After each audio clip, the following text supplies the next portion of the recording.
Your Excellency, Mr. Peter Obi, thank you so much for joining us. Thank you, Sam, for having me. How have you been? Surviving. Quite a while. Interesting. I saw you yesterday and in the ADC, the flag of the unveiling of the coalition platform. How did that come? Well, you can see what we said. The coalition just adopted a party for 2027. So we're trying to work together. The oppositions are trying to come together to work together for the sake of Nigeria. So, what does this then mean? Does it mean that you are an ADC member or a Labour Party member? Today, I'm a Labour Party member, and I remain in Labour Party. But we have all agreed to work in coalition for 2027 election. And for that, we've just adopted ADC. Going on, other parties, other individuals are going to still come in. But it's just like an unveiling, like you used it before, an adoption, which will still go into bringing other people together under the same umbrella and saying, we want better governance for this country. We want to see more competent government with the capacity and character to do the right things. So at some point you are going to leave Labour Party, is that it? Well, where we are, the coalition, this coalition might have other parties that will come together, like it's happened in the past, and change the name of the party, anything. But right now we've adopted one party. The other ones are going to come in. So we can't say whether we're going to leave this or we're going to come into this. What is constant now is that we've all agreed to work together. The implication is a legal one. Whether or not, as someone who is intending to run for office, you have the ability to participate or be in two political parties, it then means that will affect your ability there's a difference in between intention and being this. I said I'm a member of this, and I'm going to work with this group. So it's like, oh, well, I want to invest in this company, where they say, oh, you cannot be in two companies at the same time. But I have indicated my intention. I want to go into this. That is not. Well, you don't see it as anti-party. No. There's not an anti-party. No, because I don't think the Labour Party has agreed to remember, we said for 2027. Say we are not in 2027, we're in 2025. It's clear. We've adopted this for 2027. So if I say I'm going to this, that doesn't say, oh, well, listen, I want to be sharing, I want to be able to be part of your dinner in the evening. That doesn't mean I should abandon my breakfast and lunch because I intended to come and eat your dinner. No, we're going there. So we're going to go together. We are not abandoning where we are.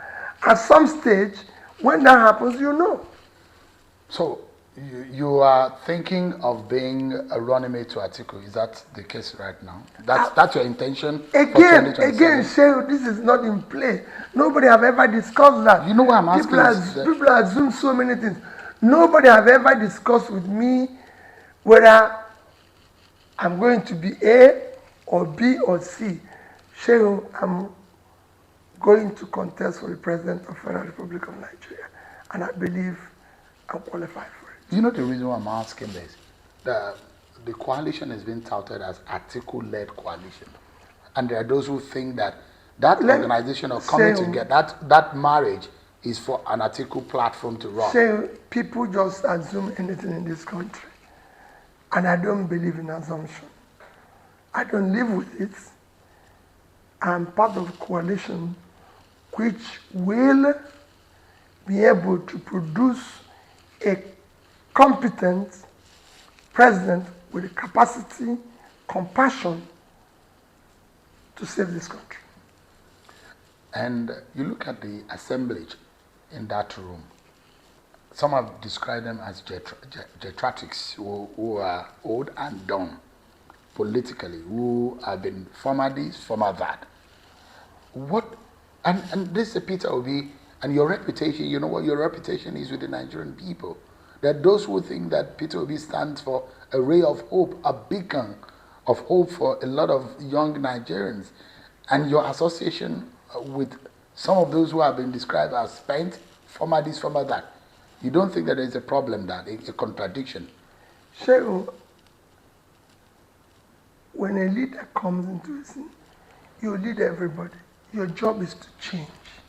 You change the old, you change the young. You don't just say, oh, my job as a leader is to change those who are not even, and if you look at it, it's about everywhere in the world. Those who brought out change, changed everybody. Even for those of us, I'm sure it's in Islam, it's within the Quran, it's in the Bible, that those who actually, like Paul, who was previously Saul, who actually wrote everything, was one of those who were major persecutors of Jesus Christ and his team. But God changed. So my job is to even change the unchangeables and bring them in line with what they want. Good governance. So like a messiah, that's what you want to be. Whatever you call it. A political messiah. It's not for me to say, oh, this one is bad, this one is good. No. It is for everybody to come together and show that you can do things better. Is it not contradictory, though? There are those who say some of them had planned to sustain military rule in Nigeria. Some of them had run severally in the government that Nigerians thought that had failed. And you say you want to reform Nigeria. Is it not contradictory? In fact, you need some who has been in bad government. Their experience is critical. I can tell you one of the major companies in the world hired 2 people who have worked in several failed companies because they can tell you what happened, why they failed. You need the experience of those who have failed and those who have succeeded to move on. And you need everybody. It is a critical experience because they know what can fail a system and they know what was wrong with the system. So you need everybody. So if you want to serve, you must serve everybody. In all of this, the ultimate goal and agenda is to ensure that 2027, this government and this party, APC, led by President Tinubu, is swept out of prominence. That's the agenda, isn't it? Yes. And by all means, you are going to pursue it. We're not going to do it by all means. We're going to do it by all lawful means to make sure, because we've seen the failure, we've seen the incompetence of the government. We've seen they don't have the capacity to do the job. So you just have to do, for the sake of our children. If this option, one of the options is for you to be a running mate, you will still keep it? There's no option here, Sehu. We're not talking about options. Obi has to be on the ballot. Well, the rest is for Nigerians to decide. Let me ask you, is there anything specifically that has been happening in Nigeria since the 2023 elections that has strengthened your resolve to want to run again in 2027? You could see it everywhere. We have an incompetent government. As president of Nigeria, I'll bring civility and order in governance. I'll govern with the Constitution of Nigeria. I will respect the Constitution of Nigeria. I will govern within the laws. The government will obey the laws. I will do appointment by federal character. I will appoint competent persons with capacity and compassion for good of Nigeria. People that are worthy of emulation.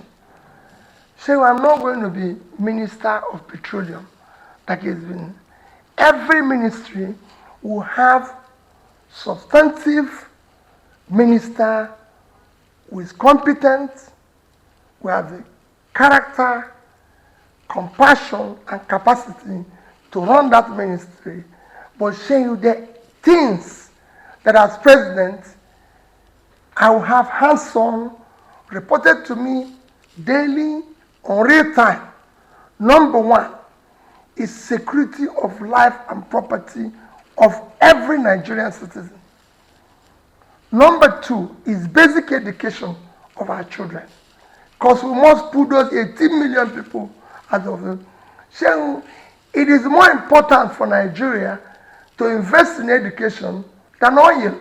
The human capital of Nigeria, considering its population, is a huge asset.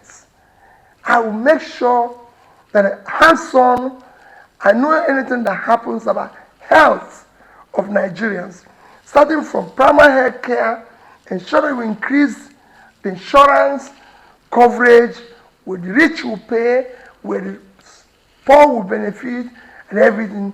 So I will make sure that I know real time what happens with agricultural products, which will drive the foundation of our manufacturing. I want to know what power we are generating daily and distributed daily. And I want to look at the SMEs, the manufacturing, to ensure that they are properly supported with adequate interest rates. And I'd like to go into details of some of the crucial areas, because you campaign in 2023, and there are those who say, well, all of the things that this government said they would do are the things that Peter Obi also said he was going to do. And I'll come to those things in a bit. But all of these things you mentioned, you said you're going to do only in one single term of 4 years. Oh yes, it's just to know what is happening to them daily. And you're not going to solve them overnight. So you don't want to spend more than 4 years as president? Should he be elected? That's it. So you can actually do all of, you can actually, nobody expects 100% results. They expect 100% sacrifice and effort. So we know we're driving there. So there's nobody that going anywhere is going in one day. But if we set out to go to Kaduna today, people want to see us in Kaduna Road.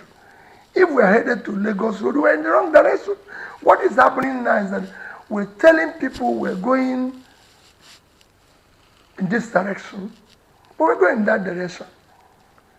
And so if you don't know where you're going, every road will lead you there. That's the confusion. I'm worried about your insistence on spending a single term of 4 years. Why? The Constitution allows you to do 2 terms.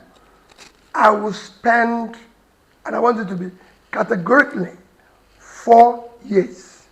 We have an unwritten constitution, which I'm sure you are aware of. Because not everything is agreement is written. That's why when a vice president is from south, the president is from north, and vice versa. The same thing goes. By the time this president completes 4 years, it is an unwritten agreement that the next 4 years is for the south.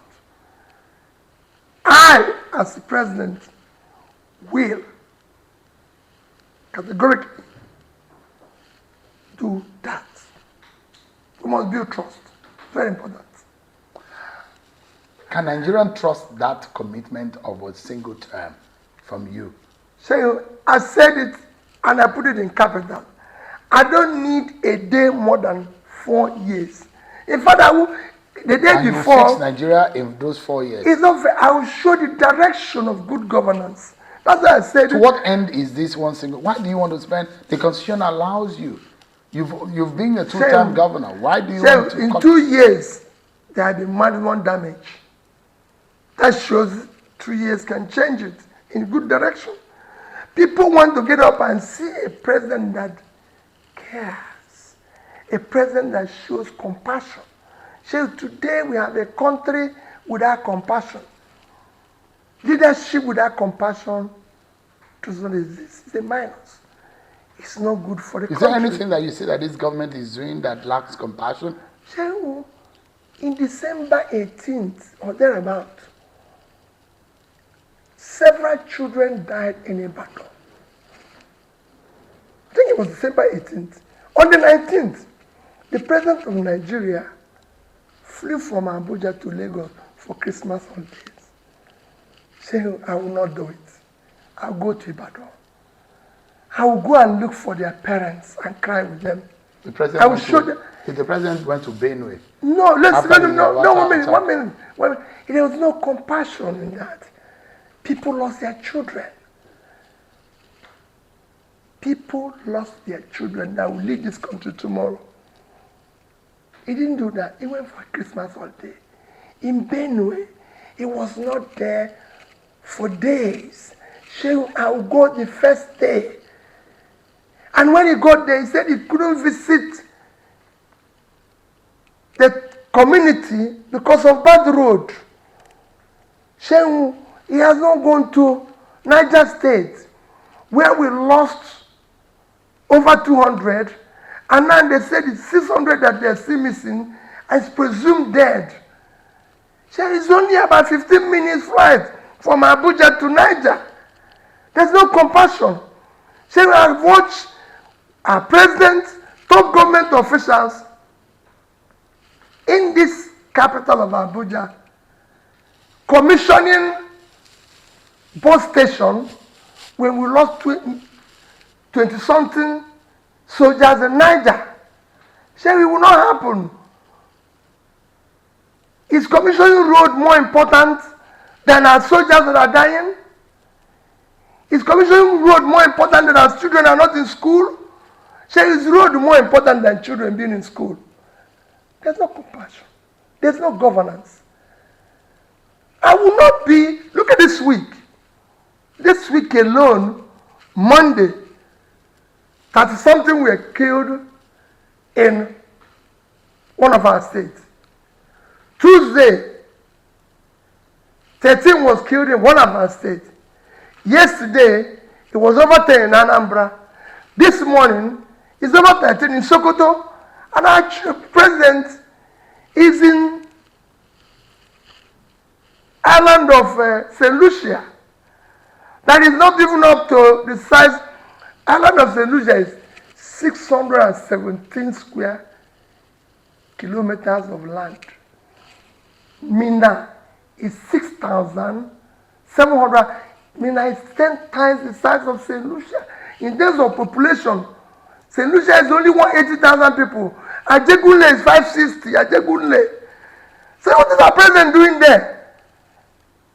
So that trip is a waste of time. Is that what you're saying? No. I won't do it. If I'm going to go to St. Lucia, that won't last more than 1 day. Our president has not even gone to any state for 2 days, as apart from Lagos. I will be in Niger State. I will be in Mokwa. If there's any place to spend longer days, it's in Mokwa, where I have lost now 800 to 1,000 people. Why will I be there? He even gave some children scholarship in St. Lucia.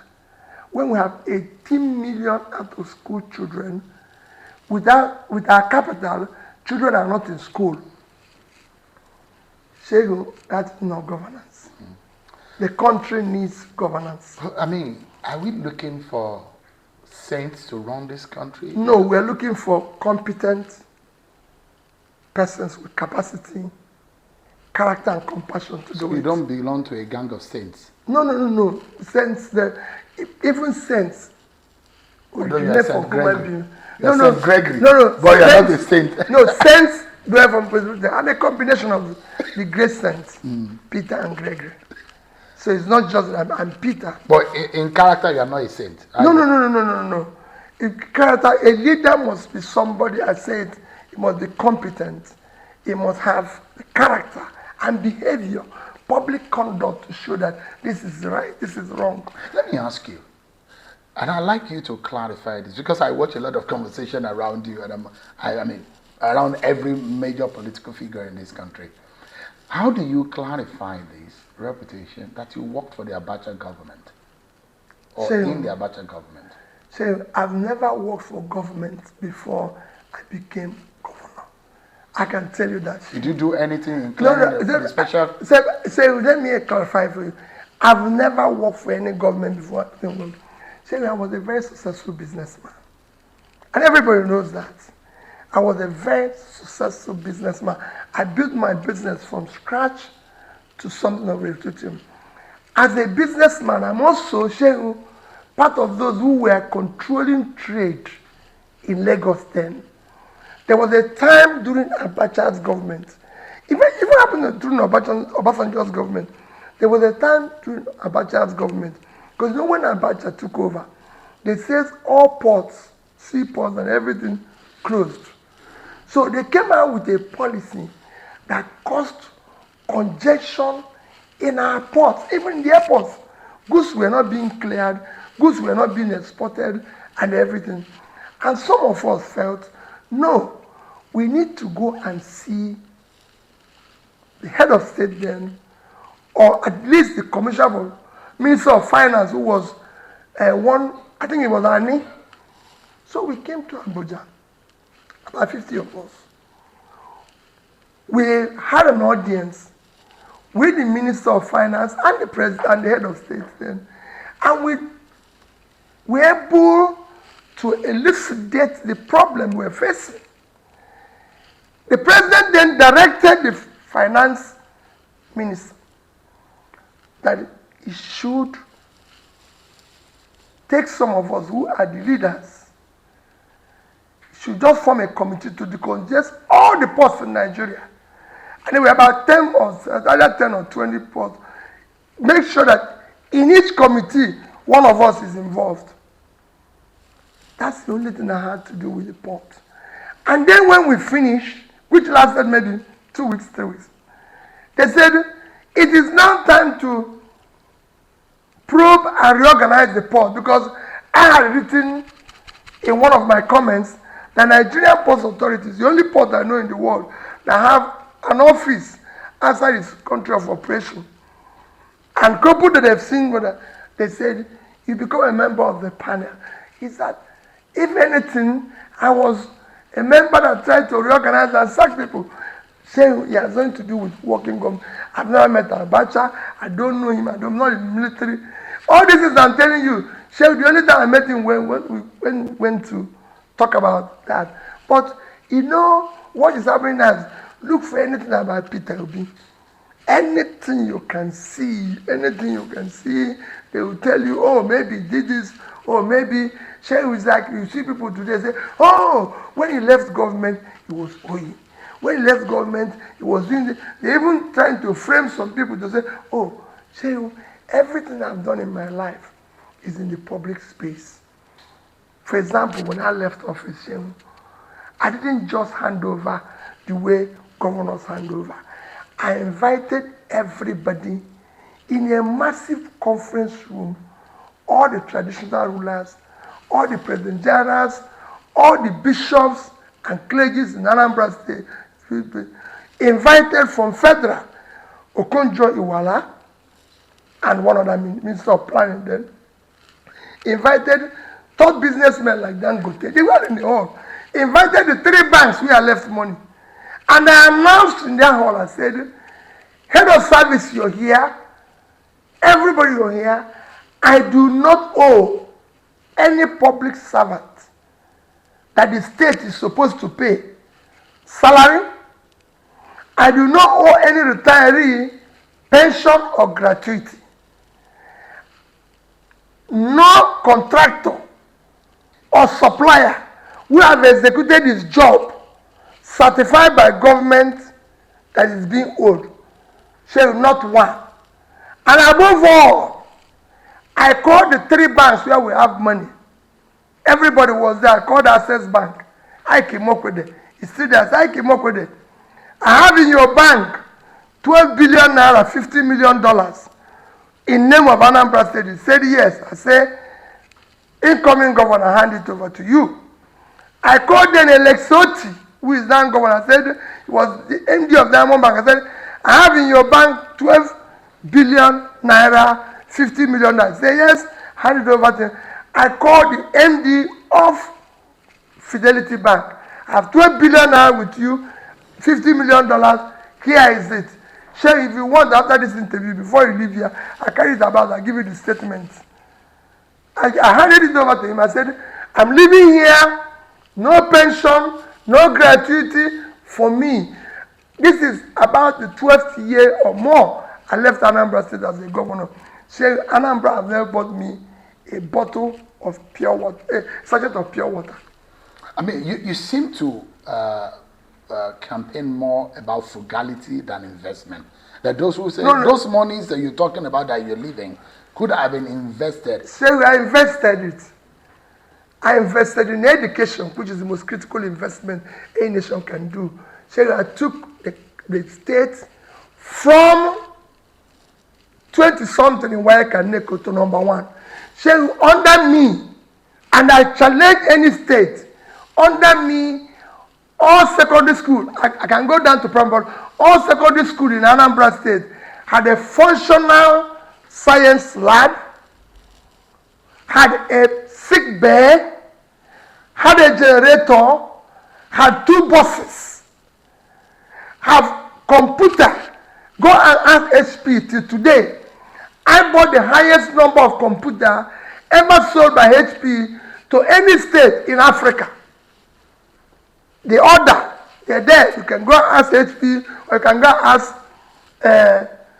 Leo Stan of, let me remember his company now. You can go and ask him. No other person has done it. If you become president, you will be frugal, yet you invest. No. If I become president, I use the resources effectively. I cannot say, buy a new jet. Even if you need one. I don't need one. You don't need one. Because you can go to anywhere with that jet. I will never need one. You fly Airpeace, you fly Dana, you fly Of course, baby, say, I will not use 150 billion to buy a jet when 80% of our primary health care centers are not functioning. Even as against security protocols. Which security? You've been a governor, you know what it means. No, what do you mean security? That's what they tell. That's nonsense they tell. I was a governor for my first 4 years. I drove 406. For the rest of it, I didn't drive bulletproof cars. Nobody's trying to kill you if you're doing the right thing. It's when you do the wrong thing that you're fearing about that. Would security agency even allow you? No, forget all those things. If your people are dying, you should be ready to die. That's the job you chose. Or you go back to your house and live quietly. The president should also be ready to die if your people are dying. Why should we have security vehicles? No, you can fly. Who is protecting you in the air? If you crash, everybody dies. The British Airways flies every day. How many people have died? Are they going to provide you security in the air? Let me take you to because what is important for our nation today is the alternative and the options that we have as a people, the hope of a better Nigeria. And economy is very key. And I look at this government, the administration says they are focused heavily on currency reforms and subsidy removal, which many say have worsened inflation and hardship for ordinary Nigerians. What alternative economic strategies would you pursue to stabilize the economy and protect the most vulnerable compared to the current government's approach should you become president? So, I campaign on removal of subsidy. Remember. But I said, 1, there's a corruption associated with the subsidy that you need to remove first. If you had removed it, that's what I said, yes, but it was done in a disorganized manner. So everything is about organization. There's a corruption associated with it that you need to remove first to know the actual subsidy and organize how you can gradually deal with whatever is remaining, and people must have to see the alternative. So when this government removed subsidy, do you know what they said? They said it's to stop borrowing to sustain it. But this government has borrowed more than government of Yaradua, Jonathan, Buhari put together. As at the time Buhari left, our debt was about 80 trillion. Today we're almost 180 trillion. Without anything to show for it. Is it a crime to borrow as a government? No. Saying these are part of the laws I want to change. We must now make a law that all borrowing must be for investment. In critical areas of development. You don't borrow for consumption. We've done that. You waste everybody's time. Saying I'm as a businessman, there's nothing wrong in borrowing. If I borrow to build factory, it's different if you borrow to bury your father. Because your father is of no value. It's gone. It's just consumption. That's why I keep saying that I want to move this country from consumption to production. For example, what would you borrow for if you were president? Say I'll borrow to finance education. I'll borrow to ensure that Nigerians have power.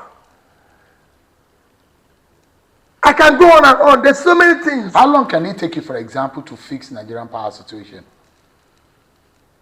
Say, you went to Egypt. Thank you. So let me learn from them. That's it. It took Egypt 5 years. Say we're not going to fix overnight. But remember what I said. Nobody expects 100% success. They want 100% effort. If development and what you do, governance must be measurable. So if we decide, okay, we are now at 4,000. So we can decide, I'm only going to do 8,000. But annually, there must be improvements. How would you do it? How would you fix power? It's not rocket science. Egypt, I'm not saying now, say the 3 countries that improved power in the recent time, unless one did it yesterday, as at the time I went to Egypt, we had 3 countries in the world. India, Vietnam, and Egypt. And those are developing countries. So, governance is about learning from best practices. It is not rocket science. So what do you have you identified why I'm over 40 and I've not in my lifetime since I was born, I've not experienced constant electricity and my children were born into a similar situation. The question is, have you identified what the problem is? Yes, the problem is in failure of leadership. That's the problem of electricity. Everything. If you have a determined leader, he will learn, he will ensure implements it vigorously. So let me give you I'm giving you an example. That I came into a state where, before I became governor of Anambra State, Anambra was being used for wrong reasons. Governors were fighting, houses were being burned. Every time you call Anambra, it's like 11. When I came there, when I became governor in Anambra State, the day I was sworn in, there was no government house. There was no governor's lodge. We didn't have a secretariat. All our ministries were scattered all over the place. All these things were happening. People didn't know where. Then, of course, you know that our schools were closed for 2 years and everything. But how come all this changed? And we became an exemplary place. Because vigorously you said, this is wrong, and I'll pursue what is wrong. Look at what is happening now in Nigeria. Not even, we are a democratic country. Are we democratic today? So it's not rocket science to say, I'm a president of a country. I will obey and follow the rules. Election must be free and fair. So I will do that. So is there any difficulty in making sure I want a strong party? I want strong opposition party. So I will not be happy, like the president announced, that is happy that the opposition is in crisis. I will go there and solve it.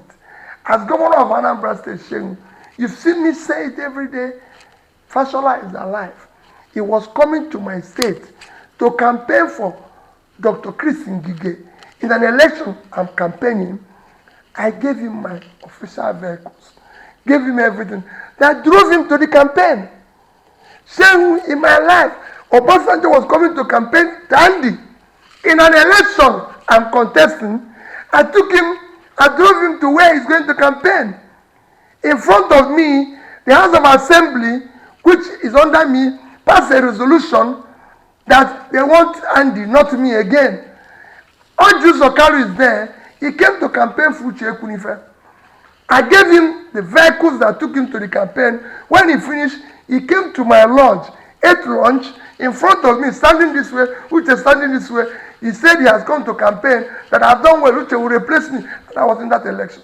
And when they go say, oh, Peter, you're too weak. I say, I dare the people going to vote. When the people voted, they voted for me. So the same thing that president is doing by employing or appointing Yinsom Wike as FCT minister and empowering the opposition, is that the kind of thing you're describing? No, it's not empowering the opposition. I want strong opposition parties. Let's say I'm president today in one party, I want strong PDP. I mean, I want in Labour. I want strong APC. I want to listen to democracy. them. I want to see democracy thrive. I want people to understand. I want to listen to the opposition because they might have an idea that is superior to what I have. That is governance. Would you be forming something like a government of national unity and taking people who are not in your party to form government? Is that the kind of thing you would do? So we are talking about Nigeria. If they have something that is better, I will take it. You appoint ministers outside of your It's party? no question of appointing ministers. I'm appointing Nigerians who are competent. Happens everywhere. So the government of England went to Canada to hire a central bank governor. Do you know how old England is? That colonized Canada. They went there because they wanted to function. It's only in this country that you put in competent people in a place because they're your relation or they know you, and that's what I'm clamoring for. We have voted for incompetence. We voted for tribe. We voted for religion. Let's vote for competence. Do you think that the North trusts you? So, I want them to trust me. The biggest asset of this country is in the North. The uncultivated land in the North. The criminality we face in the North today, I will deal with it. So if I'm president, the North will celebrate me. I have an idea of the problem. So I'm in this country when, if I'm looking for cash, I go to Kano. There used to be industries in Bompai 1, in Bompai, Sharadan 1, Sharadan 2, and everything. So at a time, Indonesia is making, let me even not live in Indonesia.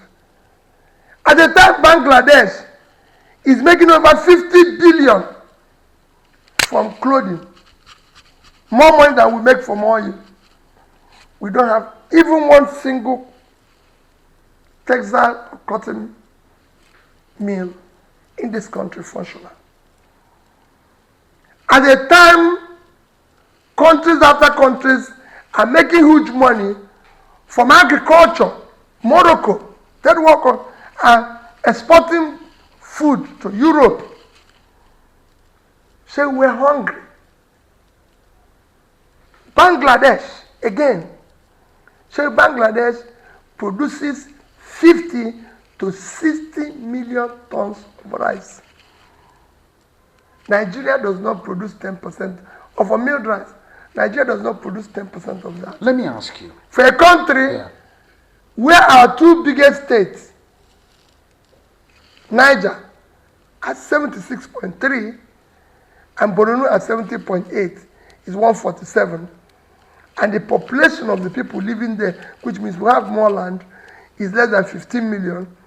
As against Bangladesh, 148,600 square kilometers. So it is as these two are the same, and they have 177 million people, and they produce that amount of rice. If I come and say I was in Indonesia this year, from February 1 to February 7th, meeting from Minister of Health, Minister of Education, Minister of Small Businesses, Minister of this, to former Vice President, to the most popular president. So you learn, and what they did is not rocket science. Let me ask you, Mr. Peterby, there is a popular slogan that you used in the campaign, from consumption to production. Yes. Is the country is not productive. Let me ask you, because there are those who have also criticized you that what industry did Obi even put in Anambra when he was governor, to start with as an example. But I'd like to take the Nigerian example. I mean, you know, they are putting industries. They have even used it as an example. The brewery, right? As one. Yes. But the big question here, we're looking at a bigger picture, Mr. Obi. We need to start looking at our competitive advantage as a country. Yes. Where would the jobs come the most? Where would the more money come as an alternative to oil? If you are president, where do you think you will focus the most in the very first 1 year that can give us that advantage? Shehu, I might not turn it around the very first 1 year, but I can tell you, Shehu, we can make more money from agriculture than we make from oil. Any day, any time. I can show it to you. Which produce would you be focusing on? Say we have all the produce. Why did you think? Go and look at the arrays. Do you know arrays, which the colonial masters did, were focused on where we were getting products. Say there's so much. Nigerian land is so fertile that we can grow anything. I say it every day, a tiny country like Netherlands, middle of water. If you minus, there are 41,000 square kilometers. So if you minus what there are 33,000, they made 126 billion euros, $136 billion in 1 year from agricultural products. That state is the size. Our Niger state is 2.5 times that state. You see, this Niger state we're having problem. It has one of the best fertile land on the surface of the earth. So the world is today is looking for cassava, they're looking for yam. We're not talking about Benue, we're not talking about Nasarawa. I can go. You are now that belt. You are now the one. As I say, we are now one talking. Ethiopia. Sesame. Ethiopia today is making huge money from coffee, sesame, everything you call. Yeah. Kenya made almost over $500 million from flour. Go to Kenya when they are doing Valentine's, see planes carrying flowers every day. You go to the flower field and see children. We have terrain for it. We have 54,000 square kilometers of land in Taraba. Not Taraba here. That can grow all that. Which one would you focus on? All of them, simultaneously, because it's an investment. That's why I said I will borrow and put in investment. You are now borrowing for production, not for consumption. Have you done the math? Oh, Shehu, it's very easy. I don't need to renovate conference center. There's no conference here. Anybody who wants to do I'm even ready to shut it down. Let those who want conference go to anywhere. I'm not going to buy yachts. I'm not going. Shehu, I've done it as a governor. You ask which industry did I build. Shehu, one of the first places I renovated as governor was industrial estate in Onitsha. Go there and see the number of industries. Jonathan commissioned at least 10 industries there. Shehu, come, I will show it to you, including the brewery that is mentioned. That brewery is the biggest taxpayer in Anambra State. Pays government. You know, yes, I didn't build luxury place for governor. No. I was keen. I'm a businessman. Today we have youths in their productive age with a lot of talent doing nothing. So if you invest in the SMEs here, no young person today can start business. Not out for something percent. How can they compete? Everything is against them. Nobody's encouraging them. No training. If they have access to money, it's at a huge interest rate. Go to Indonesia. The official interest rate is 13 to 14%. For SMEs, it is between 4 and a maximum of 6. And it's over 30% here in Nigeria. How can they survive? So you go to Indonesia, which is a country of our size. We are about 230 million, they are 280 million. Go and check. 90% of the companies in Indonesia is SMEs. 90% of the job creation is within this sector. But for example, do you applaud this government for some initiative, for example, the tax reform bills, those 4 laws that have been signed by the president, the student loan that's been given, the credit core, and this government will say we are turning the curve and our economy is gaining momentum. So, are you able to applaud those kind of initiatives? The reality in governance is the people.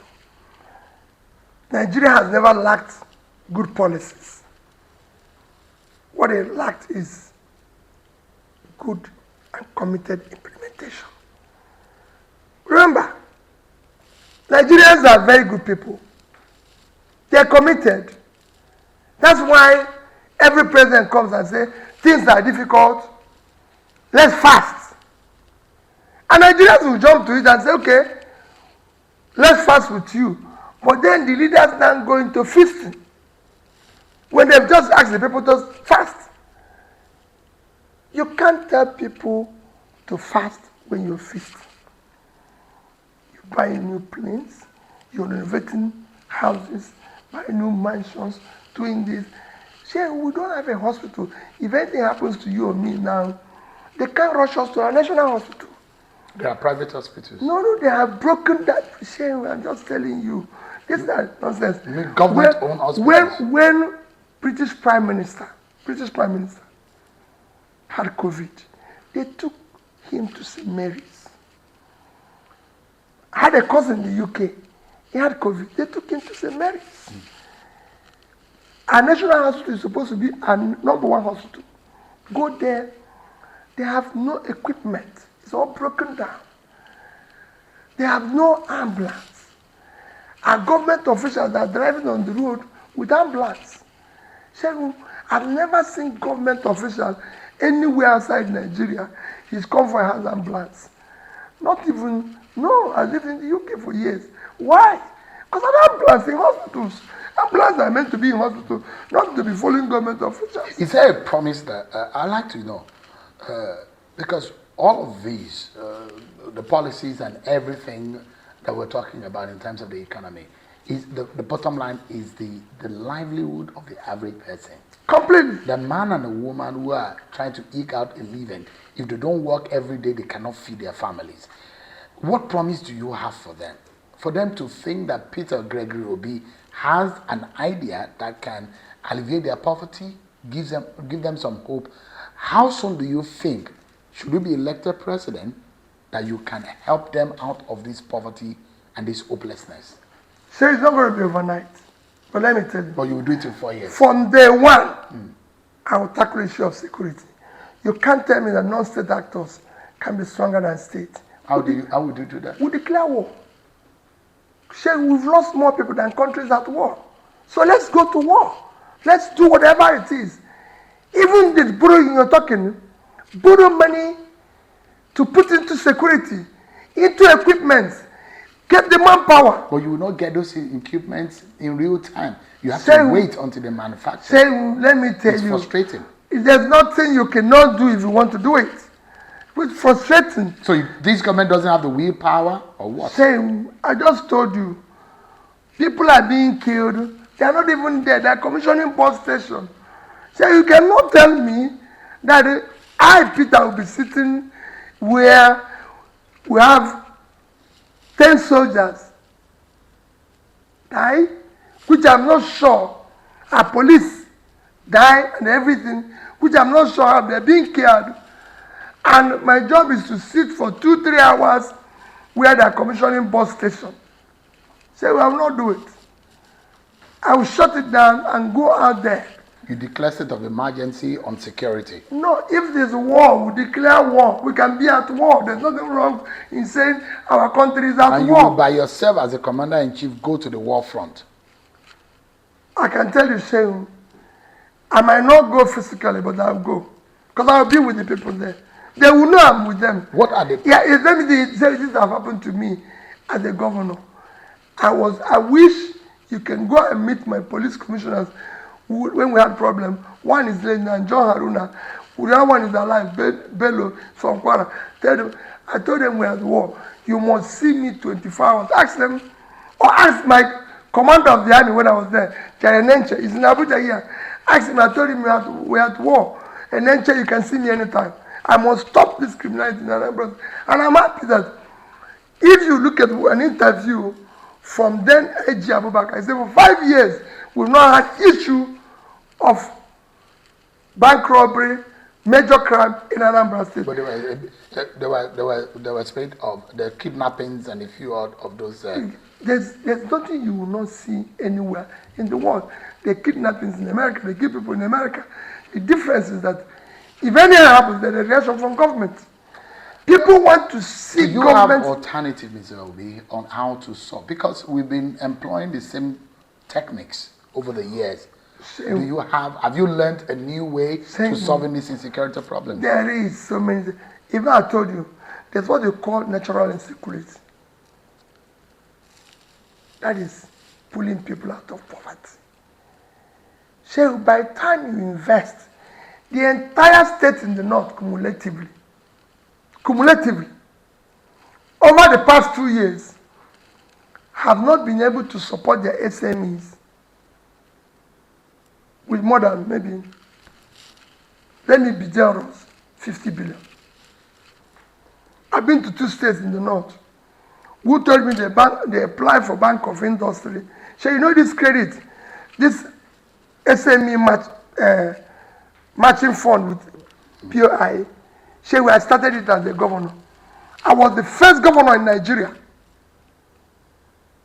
who called the then BOI MD, Evelyn Oputu, and said, I'm coming to see you on Sunday. First flight on Sunday. He said he's going to church. She's still alive. I said, what I'm going to see you is church. That church is about praying for people survival. So I'm coming to the church I'm going to see. And I arrived in Lagos. I said, I want your BOI. I want to put in certain amount of money. You put a matching fund so I can give it to my SMEs. Asked her, she was there. Because I came from the bank. That's the difference. Because I came from business background. So I know what the SMEs need. I came from banking background. I know how to do that. He said, yes. I said, and there's no Bank of Industry branch in my state. So I want you to come and open one. I want you to do this, but I don't want to do it with government. I'll bring the traders. You work with them. I'll put the money. Go and ask her. We're the first to do it. And I started it. And I'm telling you that all these 19 states in the north have not spent 50 billion. So there's 150 billion used to buy plane. I'll put it as a matching fund, just for example, and get another 150 billion. That's 300, shared by the 19 states, call it 20 states. So each will get 15 billion within this period. And you give it to these young people. So we have gone to prisons and see these young people that have problems. And I ask them, why did you do this? They have no job. They don't know where the next meal will come from.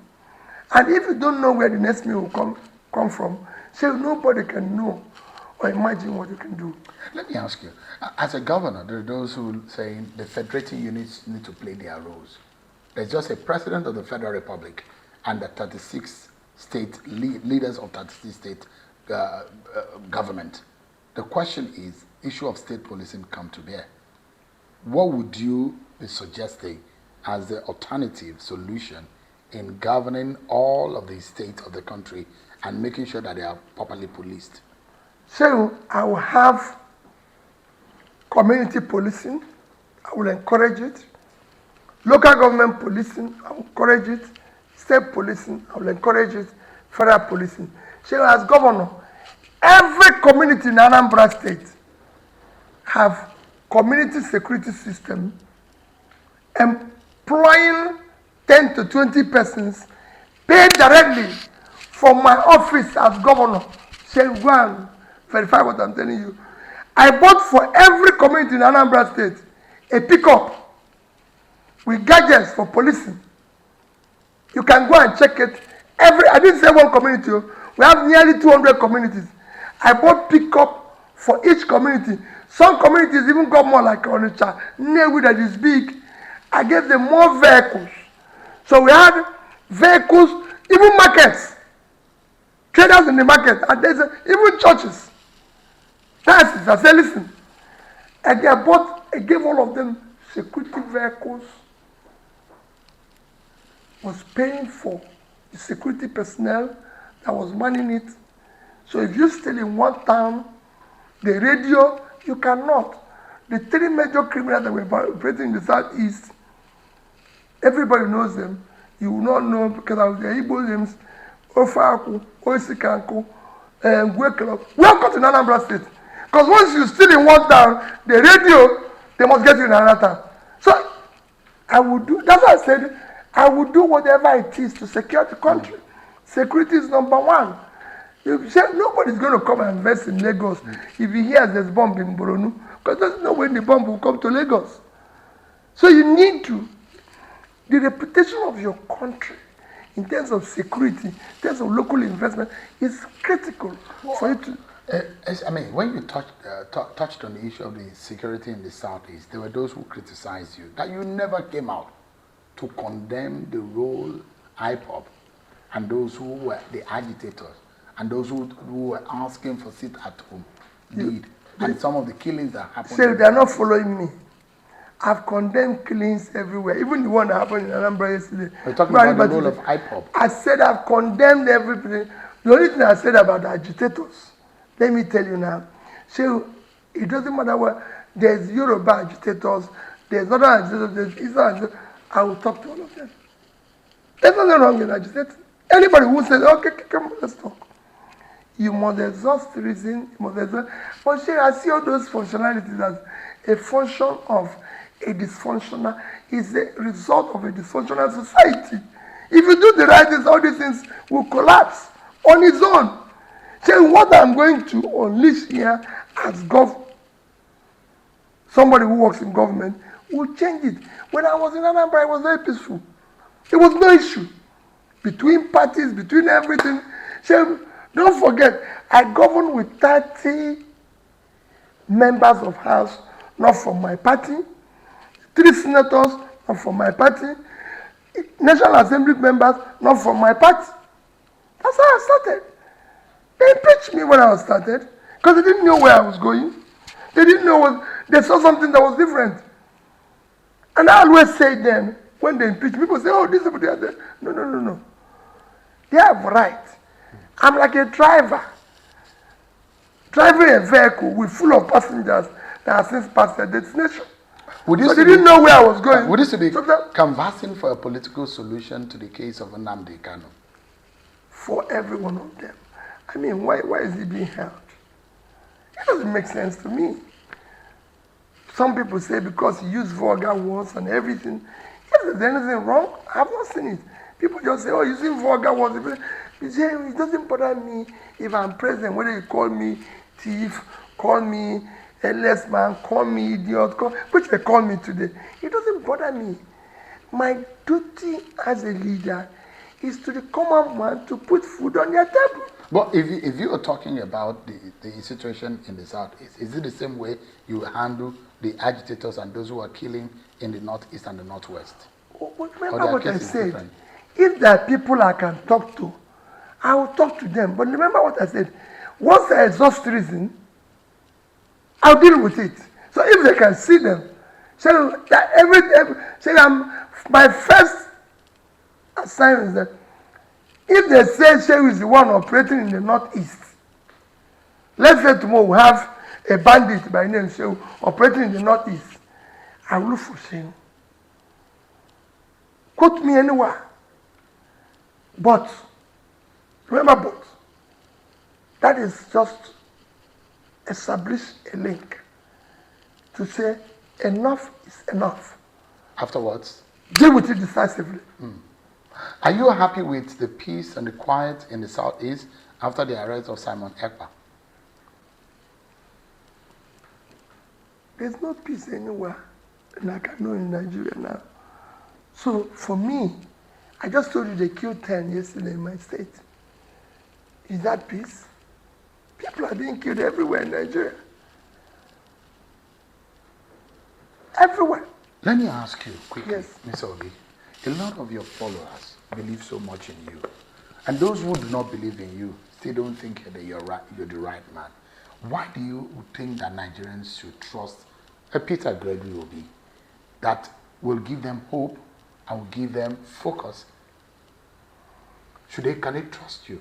Shehu, everything I've said, I did.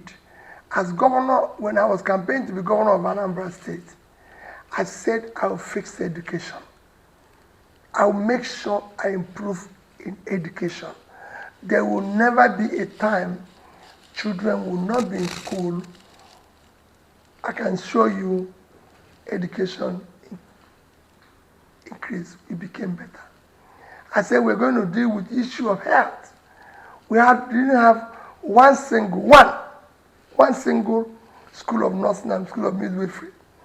By the time I left, we have more schools of midwifery and school of nursing today than any state. Shehu, I talked about rural roads, opening up rural. You can go on and on. It is not the So Nigerians can like I said, no. Shehu, you have the solutions. Shehu, we were signatory. Shehu, every day I said, Nigeria was signatory to Millennium Development Goals, which was the same thing China, India, Vietnam midstreamed into their development agenda from national, subnational to local government.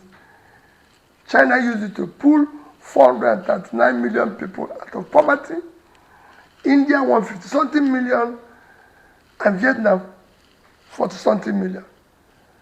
Nigeria was signatory to it, but they didn't do what the people were doing. And because of it, they threw more people into poverty. I did it in Anambra State. Starting from after 8 years, they started it. And by 2015, we were number 1. They even had to invite me to the United Nations to show what we did. Say what they can do. When I talk about corruption, see, we have fight corruption head on. Head on. And I said it. If you,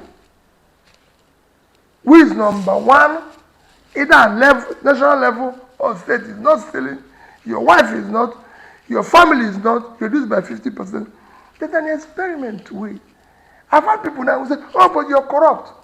But Shehu, I left 36 billion naira I would have stolen. I left $150 million I would have stolen. Shehu, have you ever seen a thief leave what he can but steal? People will make reference to the Panama Papers and some of the Shehu, I asked you a question. Have you seen a thief leave what he can steal? Even in the church today, you go say, take your phone, mind your phone. Because there are no thieves come there. No thief have left what he can steal. Shehu, when they talk about Pandora Papers, I say go and investigate it in full. They even say to me, oh, we know there's this amount of money there. They said it's $500 million there. And I challenge everybody, said, go there as a then, they tell me, if you see 3% of that, take everything. So, we exaggerate here. That is a legal entity for estate arrangement.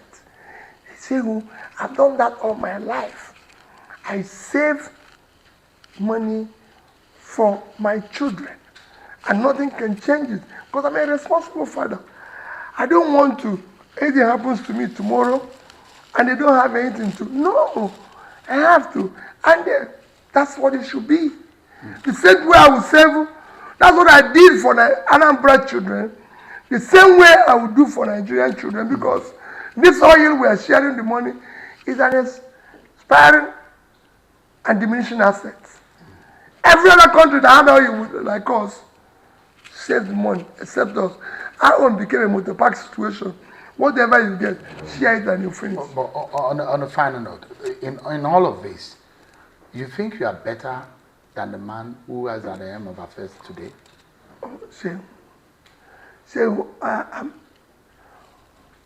Well, it's for Nigerians to know. I believe that we need more competent leader with capacity for and compassion for the job. I always say, let's check our backgrounds. I started as a small businessman, built business, so I know the problems of how we can support SMEs, which is the engine of growth we need. I've been in business. I know what it means to have a manufacturing, productive country. So I know that. I've been in finance in the corporate world, so I know how to invest money properly, and I've been a governor. There's no other person who has this trajectory. And look at the governor, look at the presidents that are doing well all over the world. Look at the background. From Widodo to Moody, you could see they're coming from a background where they have not, if you have not created wealth, you can't manage wealth. You don't just jump into wealth one day. It's shown all over the world. All lottery winners went bankrupt. I'm not saying all, but most of them. Because they got money. But if they are built to it, they will know. So I'm saying, I will change this. I know what banks will capitalize. See, the change you see in the north will shock you. What you see there will shock you. And the north will learn we need to build trust in governance. We need to believe our leaders. That's why you're asking me today, will you do 4 years? Will you do? Of course. Anything that is agreed to, a leader is supposed to be an exemplary people can emulate, people can see it. So everything I've preached, I've lived in it for years. You've not known me for several years. I was governor as this. So there's nothing I preached that hasn't changed. When I came to Anambra State, I said, I will not take a couple of Anambra State money that I'm not entitled. They say, hey, what is he talking? They say, when I said I won't have office of first aid, they say, hey, when I said I won't have lodge in Abacha, they say, but shit, they all happened. Because you're a leader. People must trust you. You must do the right things. Children are learning from you. They must emulate you. And that's what is important. It's not just about doing things. No. So we will focus on the critical areas of development and showing so by character, by behavior, examples people can emulate daily. For me, as we wrap up, the conversation around your capacity and the alternative that you bring to the table. So the president of the day says he's doing all in his capacity to change Nigeria, and that it's momentary pain and we'll see the gains. Do you think you are better than the man at the ends of our fair at the moment? Better. He doesn't have the competence and the capacity, even the compassion. I told you at the beginning, he doesn't have the compassion at all. If he has, look at the number of people being killed every day, he will be sleepless. He will not go to anywhere. I just showed you an example of what happened in Ibadan. He was going home for Christmas. And we lost children in Ibadan. And he has a free plane, which can go via Ibadan for just 3-4 hours, and they continue. So it's very simple. It's not as... So you are better than him? Of course, yes. By capacity, by understanding and competence. So you don't need to be so... I don't know what to talk about capacity and everything. Because you know. Mr. Peter Obi, it's a pleasure talking to you. Thank you so much. And I wish you the very best in the coming days. Thank you, sir. Thank you so much, sir. All the best. Thank you. Thank you.